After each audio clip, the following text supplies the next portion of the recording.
this, whatever. But like, and that was in that was, you know, how old are you, like 5, 6 when you first go to school? 4 or 5 probably. Actually, maybe whatever. So it's like 93. For you, I think it was like 7. I didn't start first grade until like I really don't know. 9. No, you gotta. Yeah, it's like 5 or 6 for kindergarten, and then kindergarten. Yeah, so it was like probably like 93. Then 6 or 7, yeah. And that seems a little too late to be having spankings. Yeah. It's like maybe that's like also like a memory that I've like embellished created. Or something. I have plenty of those actually. I have plenty of memories that I've just completely tampered with and like crossed. There's like sometimes when I caught myself doing this where I have a memory but it's actually not even mine and I just mix it with like something that did happen to me. It turns into a better story always, but like I remember I was like, wait, no, that didn't happen to me. Yeah, they say whenever you remember something, you're not remembering the event, you're remembering the last time you remembered it. Yeah. So does that make sense? Playing telephone with yourself. Yeah. I recently came to a realization about this memory I had believed for the longest time. When I was like 15, I was in Boy Scouts, and we were doing emergency preparedness merit badge. And we were at a scout camp, so there's like 200 scouts there, all different ages, and they were teaching us how to make a stretcher, like out of a sheet and 2 poles. Yeah. And we're on this porch of like a building, and I was one of the biggest kids there, as you can imagine. And then all of a sudden, this kid came running up, and he said, "There's been an accident down at the gun range. One of the counselors hurt his hand." They said like one of the hammers for one of the rifles like punctured his hand. Oh yeah. Shit. So they had us, me and my friend, who was also They didn't make you bring a stretcher for this. They had us take a stretcher. Yes! No, they had us take the stretcher that we had just finished making and testing and bring the guy all the way back to the like first aid cabin. And they claimed that he was in shock and we had to treat him. And for years, I believed, this is how stupid I am, I really believed this guy was injured and in shock. And he was a counselor too. He was just playing in on it. Oh, yeah, it was a bit. Oh, it was a bit. And holy I'm shit. sure everybody else there got it. They're like, oh, they're just trying to teach us what it's like. Yeah, because of how the timing of like you just make. But you were just like, I remember even looking at his hand and saying, "Man, I don't see any blood. That's weird." Well, let's keep on going. Let's get you to the infirmary. They have those. They do those fucking like the prom drunk driving things where it was called like Code Prom. The whole school. It sounds like you have to emergency like, put on your tuxedo. Threat level prom. Oh my god! It was called Code Prom. Code Prom. I don't know how I remember this. I don't remember that it was called this, but we all, the whole school, or maybe just juniors and seniors, whoever goes to prom. Yeah. I think maybe just juniors and seniors. Went to the auditorium, and they had this video, this thing that's whoever, like student counselor, whoever the fuck, made of like, you know, it's like a home party, and then they're getting ready to go to the prom, and they're like taking shots, and then they crash. And then we all go outside, and then the crash is there.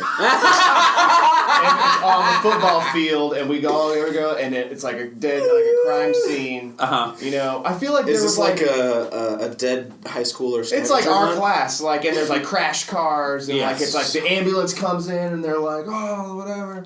And then we're done. They go back, and they're just like, so don't drink and drive. Damn. You know? Yeah. That's really bizarre. I can't believe that's real. Code Prom. Well, no, it wasn't real. That's the thing. But it really it really happened, but they didn't actually die. Yeah, that's hilarious. Yeah. Why did they put on like sirens for any of it? Because that would have been hilarious. Oh yeah. Did you have to run to each was there a real station? ambulance too? Yes. No. Real ambulance. Real police that could have been out fucking stopping some crime. Oh my god. Yeah, it was crazy. Did you have to run to each? Like, no, we didn't run. area? We just we slowly file out of the auditorium because it's a big. I mean, it was a big school. Yeah. And like, And went out right to the football field, and everybody sat in the fucking bleachers. And then, but while it was happening, it was like it already happened. And everybody was it's an appropriate way to react to an emergency situation. Just single file. Fill in the bleachers. Everybody calmly. We will provide you with popcorn and sodas soon enough. When you get back, we're gonna get you back to lunch, and then it's be quiet the day, and then act like this didn't happen. Please step over to blood puddles. We don't want that in the school. But like nobody took it seriously, and like the people that were playing dead were like laughing and shit. Yeah. But it's like supposed to be like a heavy thing, but the people making it didn't take it seriously. A pretty heavy demonstration like that for our school, where apparently there was like more than one drunk driving incident in our high school, and someone's brother actually died from it, which was sad. Did I tell the story? Oh, I forgot. They played a montage of all the people that went to school with that died in a drunk driving thing. And it was probably like a 15-minute long thing. Wow. Oh my gosh. I forgot about that. There was like people died.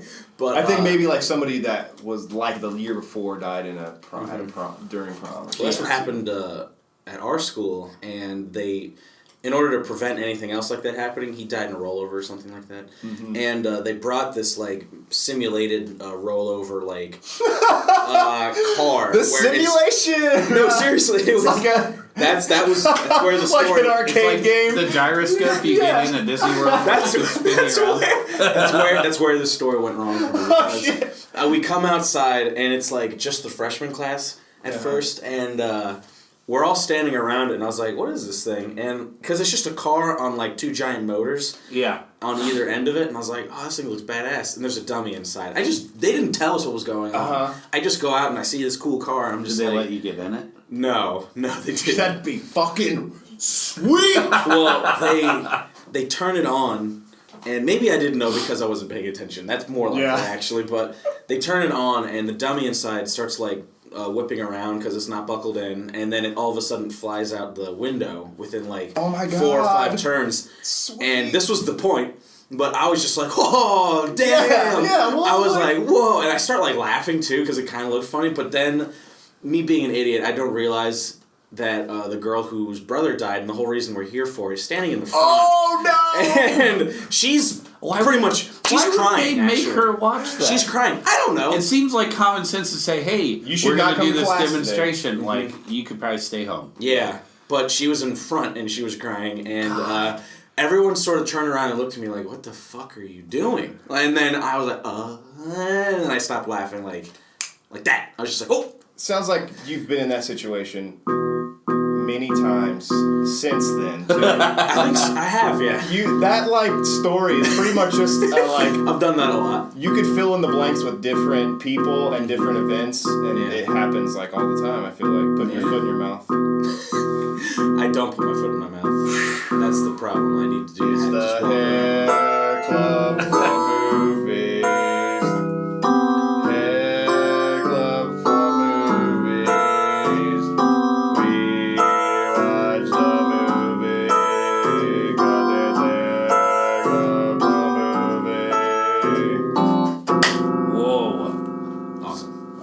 Classic. Hairclub for movies. Hairclubbed? This is a movie club podcast where we pick a movie and talk about it after we watch it. Right. And only talk about it. And only that movie. So what did we watch this week? Watch The Informant, my pick. Oh, wait. Who are you? Matt Damon. I'm Michael. I'm Michael. I'm Andrew. Oh, I'm Drew. All right. Informant,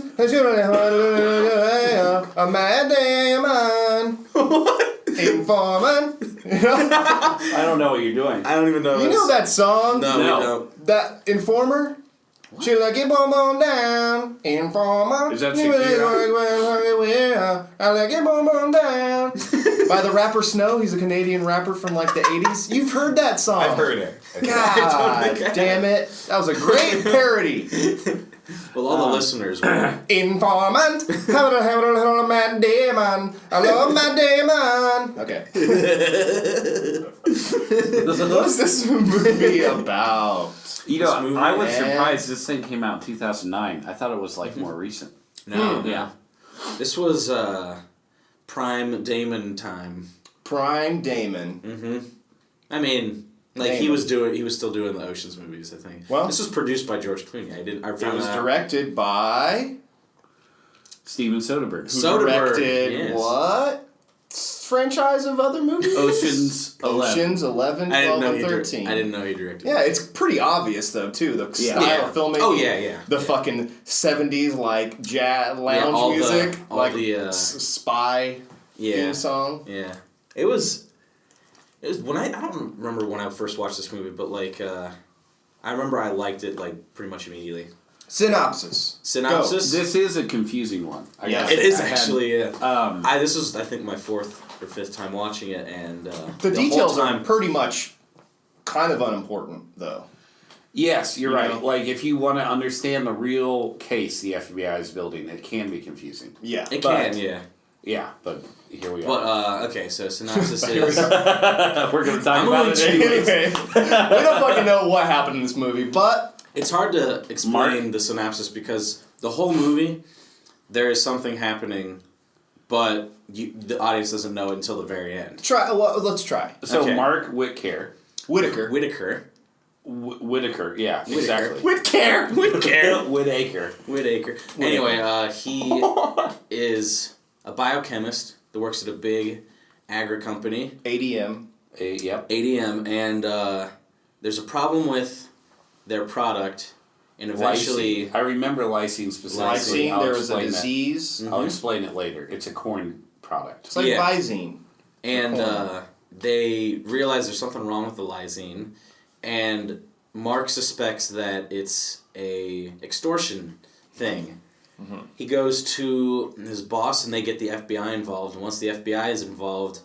Mark Whitaker changes his story to the FBI and says that there's price fixing, and then that becomes the new focus of the investigation. He gets cozy with these 2 FBI agents, and then eventually they get to the point where they can set up a sting operation on Mark's company. Mm-hmm. However, once the sting operation happens, it's revealed that Mark Whitaker has been stealing money via different accounts and whatnot. And then the investigation... He also warned people at the company because he claimed he wanted to remain friends. Yes. And, It becomes clear that he didn't think all this through. Yeah. And it becomes clear also that he's been lying about things from the beginning. And then the FBI agents who are working with him start working against him and beg him to tell the truth, but he just will not tell the truth. Yeah. Until the very end when he's convicted and continues to not tell the truth. And even still, doesn't tell the truth completely. Yeah. That's the end of the story. He's a compulsive liar. I think they say he's bipolar. One of the coolest things about this movie, and I generally don't like voiceover. Yeah. I learned a new term, movie trivia. Non-diegetic sound is any sound in a film that the characters cannot hear. Wait. Excuse me? Diegetic? Diegetic? What does that mean? It means any sound in the movie that the characters can't hear themselves, like a voiceover or a score. Okay. Usually. Non-diegetic sound. Interesting. But couldn't he, arguably, he could hear it because I wouldn't consider that a voiceover. No, that's the interesting change here. His inner monologue. In the very end, he's literally talking to himself. Both sides of his brain. Yeah. Yeah. It's really cool. So, it was very cool. But I think that it is kind of, I guess, because he probably sees himself in a movie or something like that. You know what I mean? So he is narrating it, sure, but it's his inner monologue narrating the fake movie that he's in that just happens to be an actual movie. Yes. You know what I'm saying? Yeah. And he really does. He always has 2 totally different drivers, two different things he's trying to accomplish, and they almost can never happen at the same time. Right. They're not going to be mutual. The voiceover of him constantly thinking of just random shit the whole time. It's the most disassociated dialogue from what's actually happening on screen. The things he comes up with for while something important's actually happening or whatever. They're about to go on the sting or he's about to go yell at someone. The in between stages that when he's thinking of all this stuff, I think that's just to illustrate that he's got a very manic sort of like knowledge of things. and encyclopedic knowledge too, because most of it is. I think that most of it is like random information. Like, is this guy smart or like really stupid? I don't think. Well, exactly. No, that's the. I guess that's exactly. I mean, exactly. That's the whole movie. But I think that a lot of those facts, like, they're not random. Completely. I think a lot of them have. If you watch, like, there are a lot of parallels to what he's. Oh yeah, there can be parallels. You know, I mean. If you're looking for them, I guess maybe they are random. But like, I remember the one that stands out is like he's talking about the butterfly. That one of them is deadly, and the other one looks almost exactly like it, and it gets by on its looks, which is basically what he's doing for the whole movie. He's getting by. He looks on like not his looks necessarily, but like he's getting by. On how he appears. On how he appears. Yeah. He appears to be, like, not a mastermind. He's not, because he appears to not be a mastermind because he's not a mastermind, but in his mind, he is. Yeah. Or he's just in a Michael Crichton technically, novel. He's not a mastermind, but it almost did work. Like, he almost did get rid of the CEOs, and then he almost stayed. But if he didn't reveal about himself... Stealing money. He probably could have. Yeah, he could have easily. No, not extortion. Embezzlement. Yeah. That because he was keeping. Well, I don't know if you caught it, but he lied about the beginning problem that got the FBI involved in the first place. He wanted probably to extort his bosses. Or cause like a stir to where he might be able to get into a higher position by poisoning or putting a virus in these giant vats of lysine. So that's the question. That was him. He was putting that. He was that. So that he was putting the thing into. He was the one who was poisoning all that, and then once the FBI got involved, he was like kind of freaked out and was like, okay, now the FBI is tapping my house. Now I'm going to give them something else. Yeah, and then they talk about price fixing, which is a real. That's like still a thing that people are concerned about. And Mark told them that because he probably thought that this is a great way to get rid of all of the this is something I know. This is something I can feed them for sure, and I can insulate myself because the FBI's already here and they're not going to go away until they get something. Right. Whether it's for me, because he couldn't tell them the truth, where he couldn't say, "Oh, I lied and it was me that was poisoning the stuff." So. Right. He had to give him something. At least that's what it appeared to. The only note that I have is from the first phone call that he gets from the Japanese guy. Yeah. So is that a real phone call? Even because somebody called. Well, I don't know. It was the very first scene, almost second scene. Nakawara. Yeah, when he gets a phone call from his secretary, patches in whatever a phone call from someone from Japan, one of the people. Well, they did have... and then he goes into their office and says, like, well, he's telling me all this shit, whatever. That's the first time that they get... But I was wondering now, because I'm thinking, because it's, like, unclear of which things are real and which aren't. The name Nakawara, I think, was real, because he sold it to everyone, including the people he worked with, and they would know. Right, but someone called. Someone called. So I think there's a scene where, like, Mark puts his finger on the the phone to keep and talks to no one. What's that called? Not the receiver, but like what's it called? The phone holster. Yeah, the click clack. The click clack, whatever. He had his phone on the click clack and was pretending to talk and wasn't actually. You saw how good he was at it, so he probably did that for Nakawara. But I'm saying somebody called and talked to the secretary, and the secretary was like, "This guy's calling." Oh, okay. So it had to be someone to call. Well, so maybe it was an actual person. Maybe it was an actual person. He was just lying that person was doing what he was doing. That's the thing. Because that's what it was. Because that's what it was. Because when they show the forgery things, the contracts that were forged, they contact the actual guy. Yeah. So the actual people exist. Yeah. But he's just. But he's like just lying about it. Yeah. He was lying about his own parents being dead, which I loved. Yeah. Caught a big break. Yeah, that was a really he had like the whole story each time. The story about like why he started to lie about being adopted. Yeah. Very. Yeah, he said because people. It was mainly other people's fault that it got passed around. I just kind of let it happen. Yeah. And he said it was because he wanted to get in college or something like that. Yeah, he learned somewhere that people are more sympathetic toward anyone that they hear is adopted. Yeah. And he told like one counselor when he went to college or something. Yeah. And then that counselor mentioned it to other people. Yeah. And it just got passed around and he never stopped it. Yeah. It happens to me all the time, man. What are you doing right there? Oh, just thinking. It's just inside of my head, man.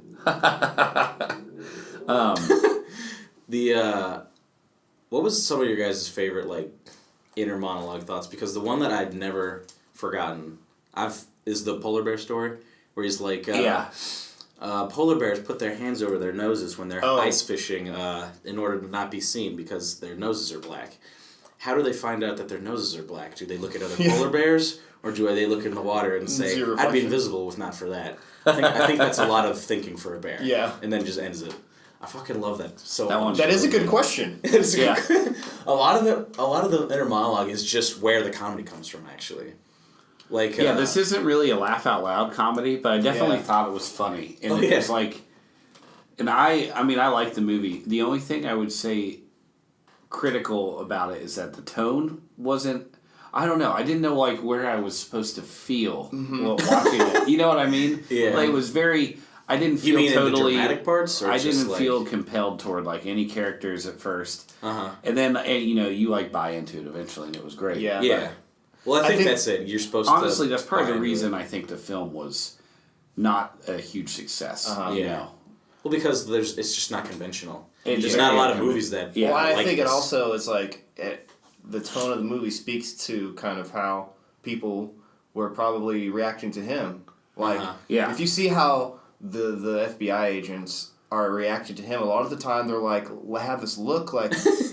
Like, what the fuck are you telling me right now? But they also, for some reason, his personality is magnetic in a way that people want to help him. Like, people's continue. Yeah. Like, Joel McHale's character, even in the end, is, like, trying to help him, but still looks exasperated when he sees him, like, when he finds out he actually stole an extra $2 million. Yeah. He's like, wait, you said 11 and a half? Well, no, I think the idea is that he stole maybe even way more than that. Yeah. Because, like, he just kept lying about, like, the actual sum. It could have been, like, fucking 20 million or something like that. Like, it could have been a lot. Well, there was a note at the end that said, like, all the money had been accounted for or whatever, so I didn't know what that meant. So maybe he was lying, but it was a lie. Like, he didn't actually have the money. I don't know. So, I don't know. I have no idea. Well, I want to hear all of the, because hopefully, I wonder if all the tapes and all that is true, because that means those tapes exist.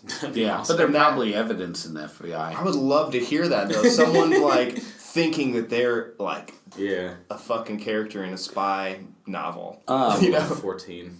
Wait, so your initial question, though, we skipped over it. What was my initial question? Your favorite, like, inner monologue? Oh, yeah. I'm trying to think of one right now. The only one that comes to mind offhand is that one about the butterfly.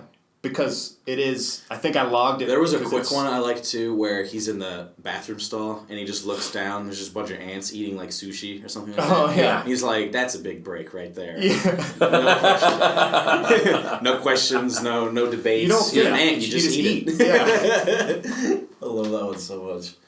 There's what was it? I wonder how, like, if I guess we could have researched this, but, like, if there was any, like, did he meet that guy? Because there are things like the inner monologue for a character, like how much of this character is written and how much of it is the actual person. Like, where do you get that he has this? Well, I know it's based on a book. With stories that are like true, because Mark Whitaker is still alive. That's what I mean. Yeah. Like, if with stories that are true and characters in them that are still alive, most of the time they do. I'm saying, but like contacting them just for legal reasons. Period. But like like his inner monologue, like that's just a choice. But I wonder if like they got that idea because he said something to them or something. In the beginning, maybe they did. Maybe he said, or if it's part of his manic personality or whatever, his bipolar personality. He might have told them that, and then they probably ran with it or something. Maybe so. Like and it's just a good storytelling. Wow, he looks even more. Sorry, I just brought up the real Mark Whitaker. He looks even more friendly than Matt Damon. He just looks like a guy. He just looks like it's like a gym teacher. Yeah. That's awesome. He definitely did go bald. He kind of looks like what was that dude Ken Bone? He got turned into a meme kind of from one of the presidential debates.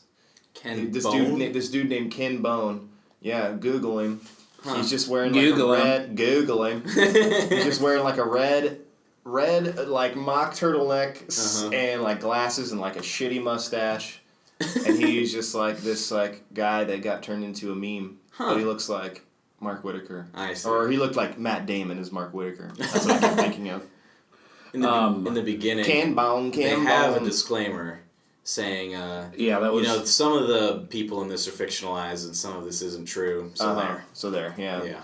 I mean, that's probably what they're talking about with Mark Whitaker. He probably wasn't as, bipolar as they made him out to be in this movie, but, Oh, I think he probably definitely is, because if you're, you have to...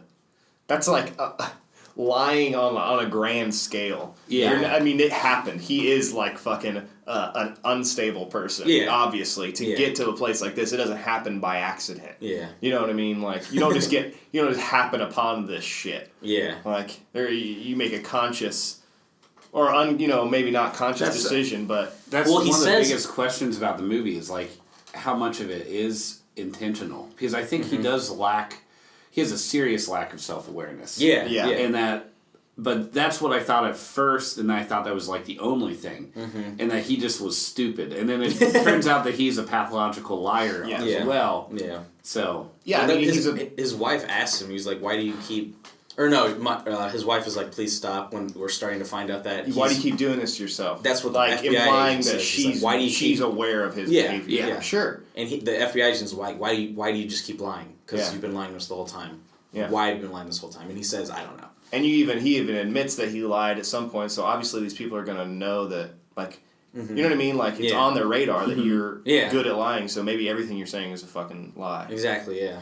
Like in the beginning, he's caught lying about the virus or whatever. They're in the hotel room, and then the agents are like, you need to stop lying. And then they're like, how can I prove to you that I haven't been lying or whatever? And then they just put him on a lie detector, and he probably wasn't expecting that. And all you see is like Joel McHale and Scott Bakula come out, and they're just like, he just look at each other. Like, they just look. Yeah.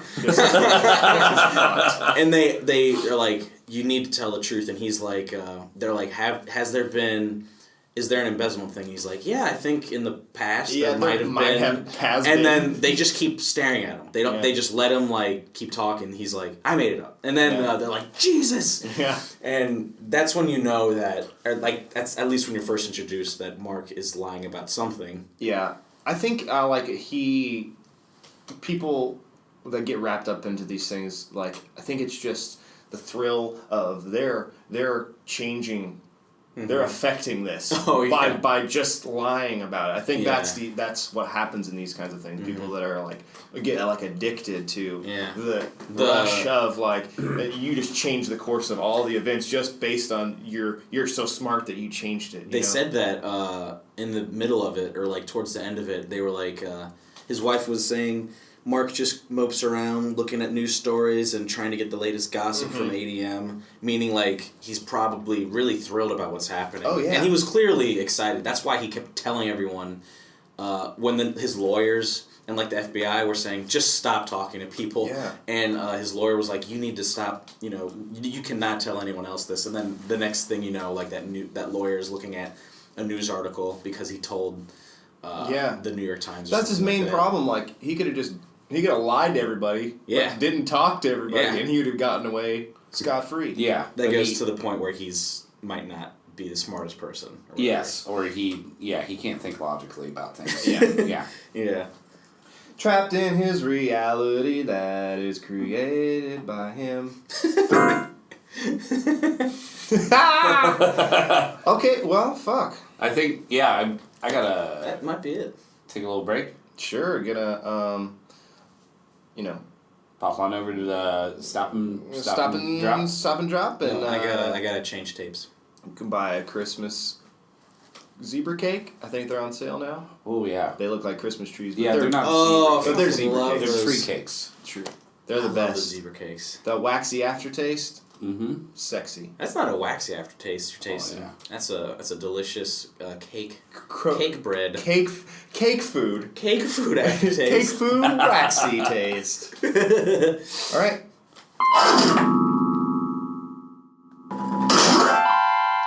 Boom.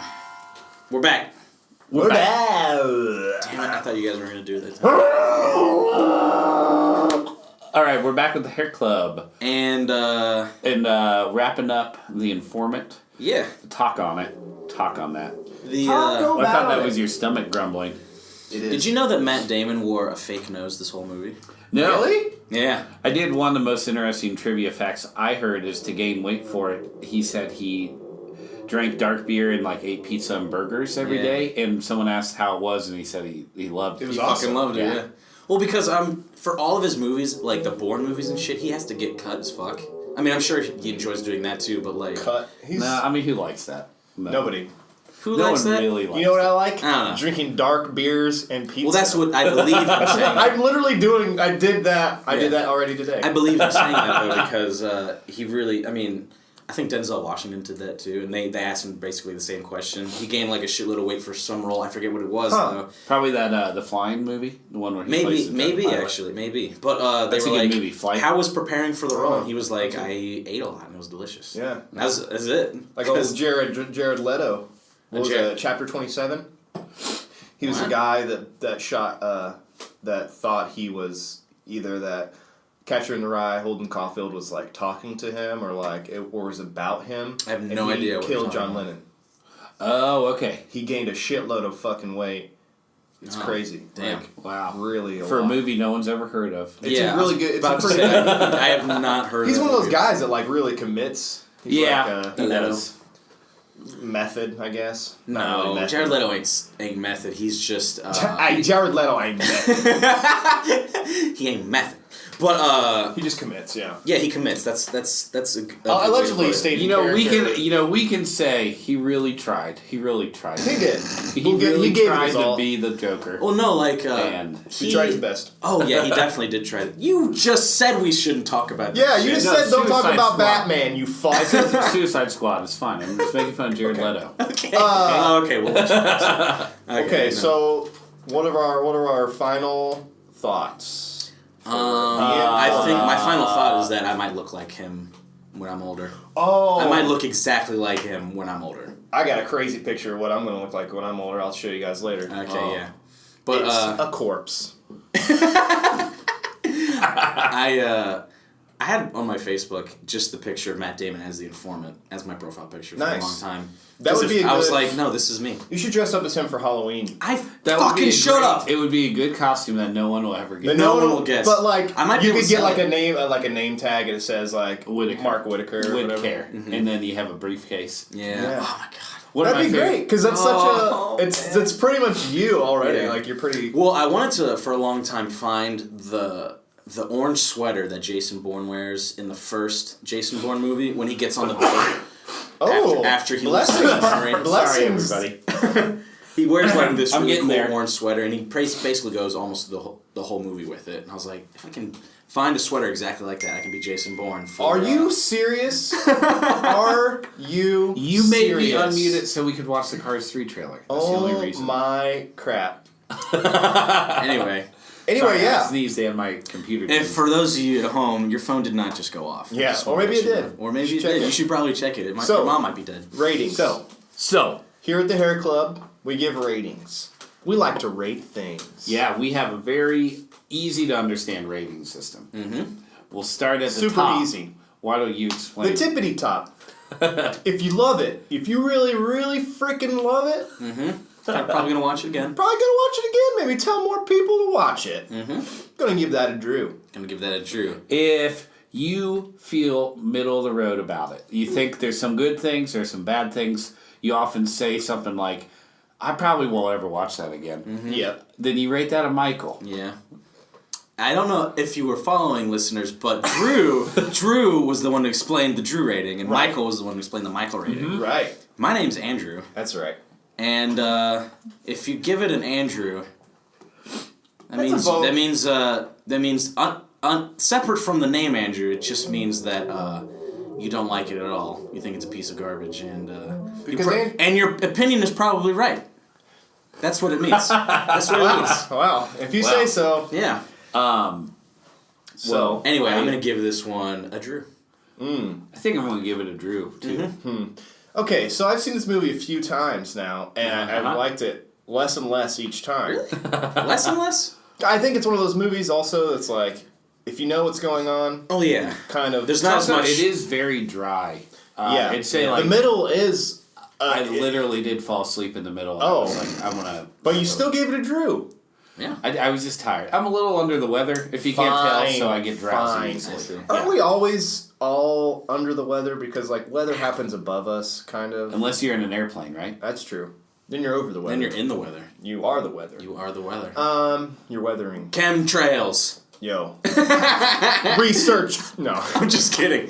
Yeah, I guess, but yeah, the middle is like kind of slow, and all of the like jargon.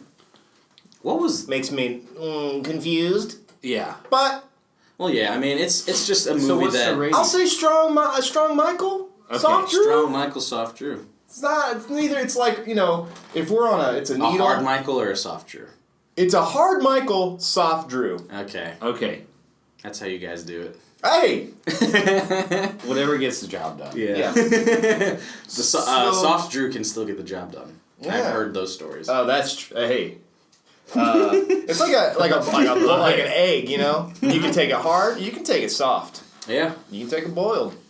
You can take it soiled. What's a hard... people say a hard-boiled egg. Yeah. Mm-hmm. What's a soft-boiled egg? I've heard that too. They have it at the miso restaurant I like. Yeah, it's basically a hard-boiled egg, but the yolk is still gooey. runny. Yeah, and they have a piece of dental floss hanging. I'm not making this up. I'm not Mark Whitaker's. No joking. They have a string of dental floss, and when they pull the egg out of the water, they just cut it with that and then set it in your soup. Oh, that's cool. Yeah, it is pretty cool. Wait, you mean... Like the egg is so soft, they just cut it straight. The shell's still on it. What are you talking about? No, not the way they soft. I don't know. Maybe I don't know. Did I just blow how your do you mind? take the shell off if it's... Well, they breed the shellless egg. That's true. Really? It's got a clear membrane that keeps it all entirely together. Because that is way softer than normal eggs. You're right, without a shell. That would be a soft egg. Yeah, mad soft. Anyway. All right, well, I guess it's time to friggin' talk about Harry Potter. Oh,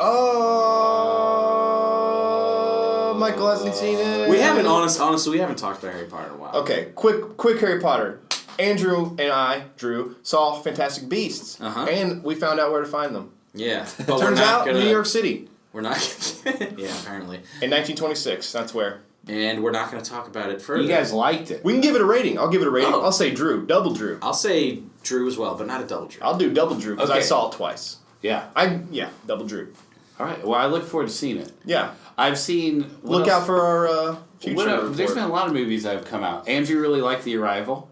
Oh, I want to see that. You still haven't seen that? No, watch that instead. I keep getting Arrival and it's Passengers confused. Watch that tonight. I just watched Room, which I was really surprised by. Mm-hmm. I didn't think... I knew it was critically good. I didn't think I would like it so much, but it was... That's how I feel. Yeah, maybe I'll give it a chance. I liked Zootopia way more than I thought I would. Oh, yeah. I'm not kidding. Loved it. Yeah. Zootopia. I can't imagine loving that movie. What else? I've been watching Modern Family, man. I thought that show would be stupid. That show is hilarious. Yeah, there's actually good bits in Modern Family. There are some terrible sitcoms on television, but yes, there are. Yeah. Big Bang Theory. Yeah, you were talking about Two Broke Girls. Well, you were the one talking about your family watches the Big Bang Theory. Watching Big Bang Theory, yeah. My stepdad loves it. Yeah. And what am I gonna say? Oh, you're an idiot. Yeah. You're so stupid. You don't understand humor. What you could say it is makes him that happy. So great, okay. Keep watching it. You know what? If it makes him happy, never mind. Fuck it. Yeah, whatever. Fuck it. But I'm not gonna tell him. You get old, and you get set in your ways, and you like bad shit. Your mind begins to go. Your mind begins to go. Your mind begins to go. Whatever. You like. No, my parents really like Big Bang Theory too, and everyone does apparently. Because I'm a nerd. I'm putting that in quotes. They're like, oh my everybody's crap. kind of a nerd. It's just like. But I play Dungeons and Dragons. They're like, you gotta watch these D&D episodes. I hear they're very accurate. Yep. And I'm like, that doesn't sound fun. Hey, Mom, you should watch Community instead. Community. Yeah. Better representation of that community. Actually, the D&D episode for Community. We probably Both said this already, There's but two. I don't think I ever saw the second one. I saw the first one. Mm-hmm. The first one was the shit. I love that D&D episode. Yeah, they did a really good job Yeah. portraying it, and like the the way... Because I've been playing it since I was an immature little kid, and I saw... Like, I've seen meltdowns when I was a kid where one person would start crying, crumple up his character sheet, and run out of the room. Like, I've seen that shit. I've seen friendships ruined because of Dungeons and Dragons. Shit ain't funny to you. And, I mean, I'm an adult now. We don't take it seriously. We still have a great time. Yeah. But, like, that's so funny. It's funny. Can you tell us what's the quickest and easiest way to ruin someone's time in Dungeons and Dragons? Is there a way to just completely just harp on someone and say like, and then this happens to you, and then this happens to you. Roll to save your life every time. It sounds it's going to be too technical, but like if you apply different rules to the players than you do to everybody else, then you can do that. It can be very unfair, and they won't have fun. Is that as a dungeon master? Yeah, as a dungeon master. As a dungeon master, I see. But you can also ruin it for other people by just being very obnoxious, cheating. Hey, I'm going to set this on fire. Shit. Let's see what happens when I set this on fire. I'm going to set your character sheet on fire. No. Like in the game, like you're that guy. I have definitely been making that guy. a lot of gross jokes. That's I hate all it when I would people do, get though. like too they bring sex into it. There's no sex in the there should not be because it's fucking gross. Yeah. And like, well, just talking around get beyond that, okay? Sex is gross and you shouldn't do it. No, I get what you mean when you're like around a table with your friends and you start like describing sex to each other. It's just like, no, that's fine. Can we not do that? It's when you're playing Dungeons and Dragons specifically. Like, okay. Yeah, This does not exist in this world. We have to fucking hunker down and be fucking dorks. Yeah. And embrace it. Yeah. And get... There is no girls. Yeah. They don't exist here. No, you can end up with a lovely elf mating. It's just true, like... in the game. Yes, exactly, but just say it when and you finally end up with a lovely elf maiden. You don't go into details. That's what I mean. There's a musical montage and you both go off into the... Exactly, just the say nice that. little cottage and that's it. Because that's how you did it when you were 10, when you didn't know what actually happened. That's how the Disney movies do it. That's how the Disney movies do it. That's how The Sims does it. And that's how my parents did it. Through a hole in the sheet. Alright, so... That's funny. Alright, okay, so I guess we need to hide your kids. It's time for the... quiz! Awesome. Alright, you came prepared, right? Drew did win the quiz last week. I couldn't remember. I did, motherfricks. Did I give you, like a way... Yeah, I gave you a way too obvious. No, I knew what it was. But because I knew it. You said like something, you said the word information, and I was like, ah! Yeah. All right. No, I knew you knew it, so that's why I said that. But so the next time we record, it's gonna be December. Yes. So we might as well get at least one Christmas episode in before. Yeah. So. Ooh, yeah. That's a clue, I guess. All right. That's Christmas happens. in this movie. Okay. 1983 comedy. Scrooged. Not Scrooged. Good. Shut up. Good guess, though. I do love Bill Murray. I just figured that would be one of those. Wasn't that obvious. It's a comedy. Christmas Vacation. No. Fuck those movies. No. Yeah, I said it. Yeah, I said it. Fuck Chevy Chase. Let's see. It was directed by John Landis. I don't know if that means anything to you. No, that does sound familiar. Yeah, it does. He's directed other things. Rudolph. Not Rudolph. That's probably like 1969. Yeah, that might be actually. Fuck. It's set in Philadelphia. In Philadelphia. In West Philadelphia, At the playground is where I spend most of my days. Trading Places. Trading Places. Did I really get it? Yes. What? Holy shit!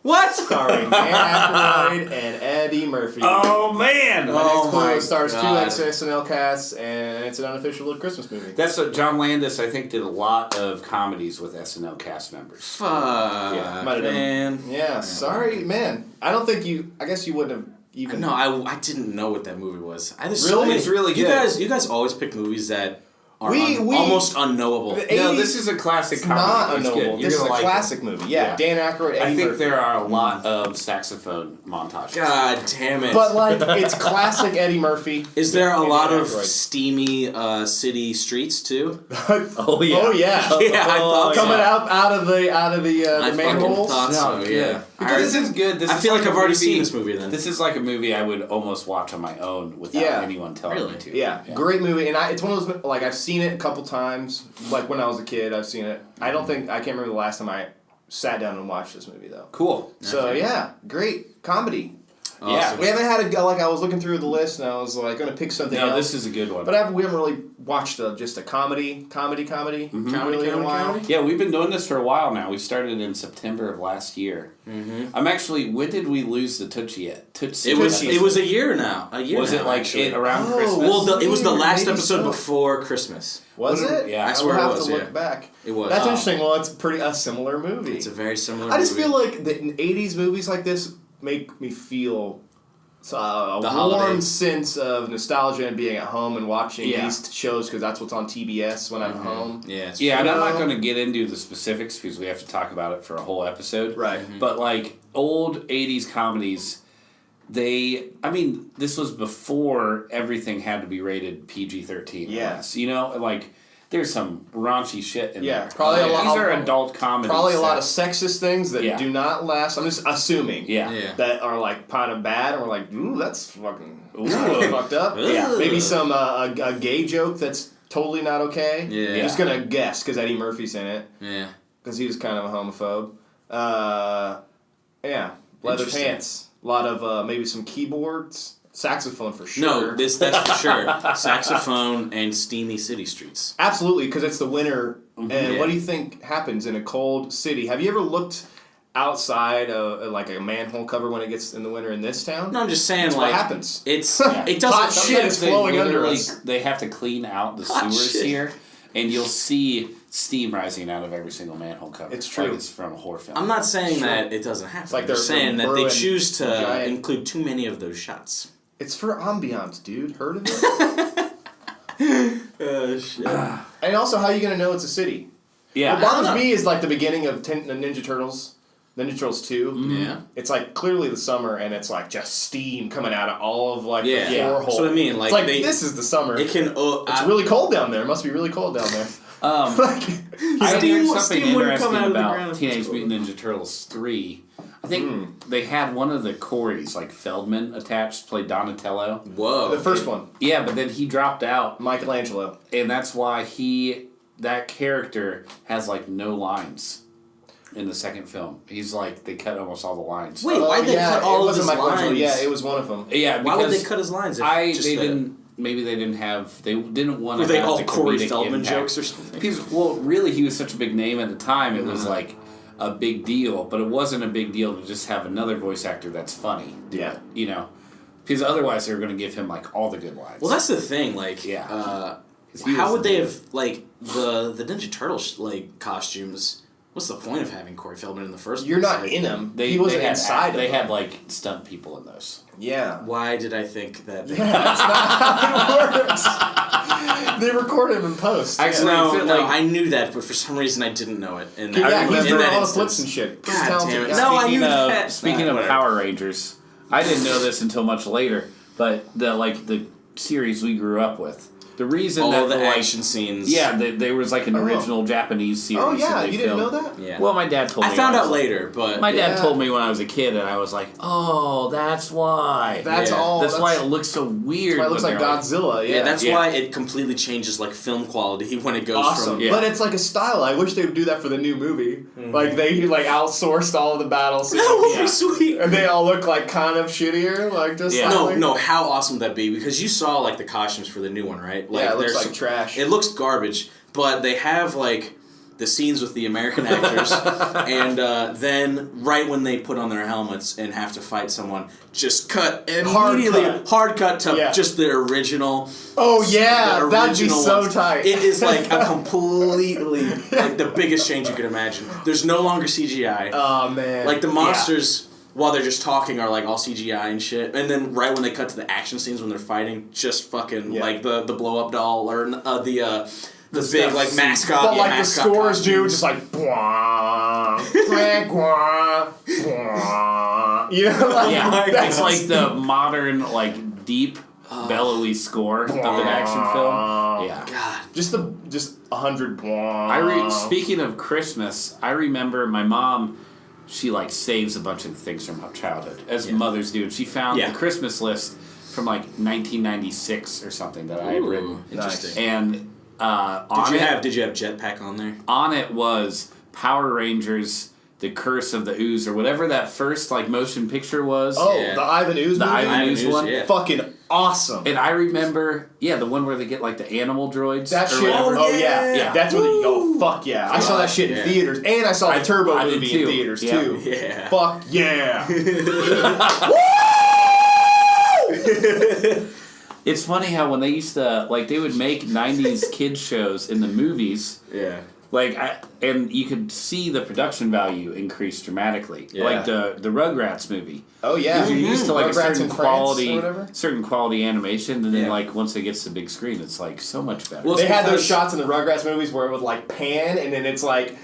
You know, it would never pan. The camera would never pan. Oh yeah, you know what I'm saying? Yeah, like, because move it's around so like difficult now to we pan see a the background. whole city. Yeah, because you can afford this or just animation. like the whole house that's like everything's set in. But it's the fact that they have the time and the money now to like fully animate it. Because a TV show, they have to either recycle a lot of animations or make it much quicker, be extremely efficient. Because there's just so many episodes and whatnot. Which I'm surprised that back in the day they still did that anyway, because it is hard to animate like 2D and like crank out episodes. Yeah. Every year like that. Doing an animated movie in a year is hard. Let alone like a 12 episode or 13 episode season. When you have to like cut corners and shit, it gets hard. Well, that's it. I guess that's it. Follow us on Twitter. That is the sound. Bye. Follow us on Twitter.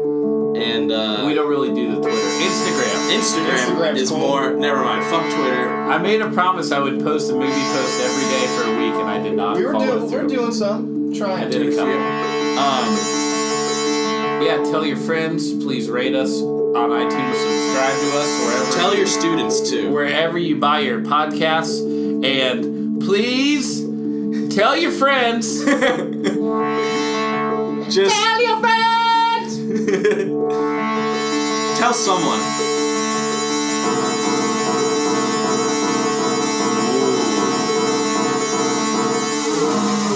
I'm a hostage. I'm in danger.